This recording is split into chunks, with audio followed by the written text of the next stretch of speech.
La réglementation actuelle et l'évolution des normes ont contraint les constructeurs automobiles à placer sur les véhicules des systèmes anti-pollution tels que le filtre à particules ou la vanne EGR. Malheureusement, les conditions de roulage telles que la circulation urbaine, les trajets courts ne permettent pas un fonctionnement optimum de ces éléments. Ce qui entraîne l'encrassement du système d'injection, l'encrassement du filtre à particules ou bien encore du circuit d'admission d'air. Notre circuit d'admission d'air se compose d'une arrivée d'air extérieur. On arrive à notre filtre à air, on passe par le débitmètre d'air, on va au turbo. Du turbo, on arrive à l'échangeur, durite d'entrée échangeur, sortie échangeur, RR. On va au boîtier doseur, appelé aussi boîtier papillon, et ça se termine par la pipe d'admission. Pour réaliser ce nettoyage, nous allons utiliser le programme numéro 2 de la machine 360. Le programme numéro 2 comprend une carte électronique qui nous permet de régler et d'afficher le nombre d'impulsions voulues par minute. La touche ON pour mettre le programme en route ou bien encore pour l'arrêter. La connexion de la machine sur le véhicule se réalise au moyen d'un flexible d'1,80 m muni d'un petit venturi.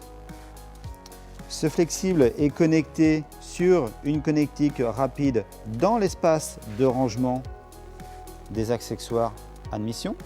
Le venturi est muni de différentes flasques. Flasques à choisir selon le circuit d'admission du véhicule. La flasque de 6 cm, la flasque de 9 cm ou encore la flasque de 13 cm.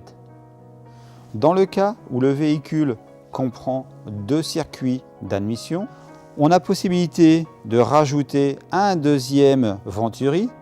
Pour cela, on déconnecte le tuyau de la machine. Je viens ensuite le connecter sur le Y. Et ensuite, je connecte l'extrémité de mon Y directement sur la machine. Et on se retrouve donc avec un système comprenant 2 venturis. Pour réaliser ce nettoyage, nous avons besoin d'une solution spécifique adaptée à cette opération. Dans un premier temps, prendre connaissance de la notice, faire la lecture des codes défauts,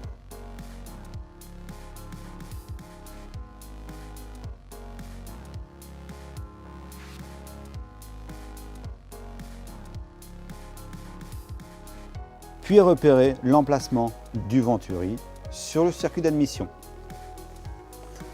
On enlève donc la durite placée entre l'échangeur et notre conduit d'admission pour permettre le placement du venturi. Je sélectionne ensuite la flasque pour mon nettoyage. En l'occurrence, là, on va pouvoir prendre donc la petite flasque que je vais placer sur mon venturi. On verse ensuite la solution de nettoyage dans le réservoir d'admission.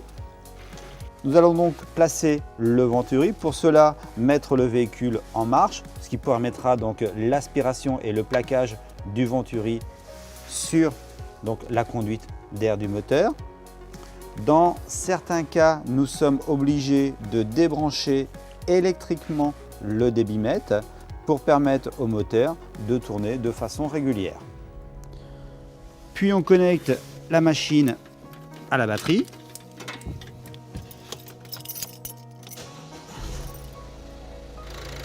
Le moteur tourne, je vais placer le venturi et ajuster le débit d'air. Et à partir de là, mon venturi ne va pas bouger. Je vais me placer sur un nombre d'injections moyen, 50 injections par minute. Je lance l'opération, notre produit circule et là on l'entend, il est aspiré par le moteur. Au bout de 2 à 3 minutes, on enlève le venturi. On regarde qu'il se forme uniquement une petite goutte. Si toutefois on n'a pas de liquide, à ce moment-là, on a possibilité d'augmenter le nombre d'impulsions, ou bien encore, si on a trop de liquide, on va diminuer le nombre d'impulsions. On va le laisser sur 50 et on va continuer notre nettoyage. On est parti pour 1h30 à 2 heures de traitement.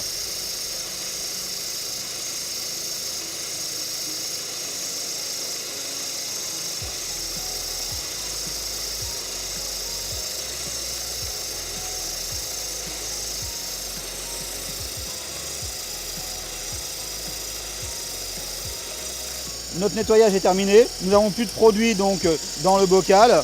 Le flexible est en train donc de se vider. Il a duré 1h30 exactement. On enlève donc le venturi. On arrête le moteur.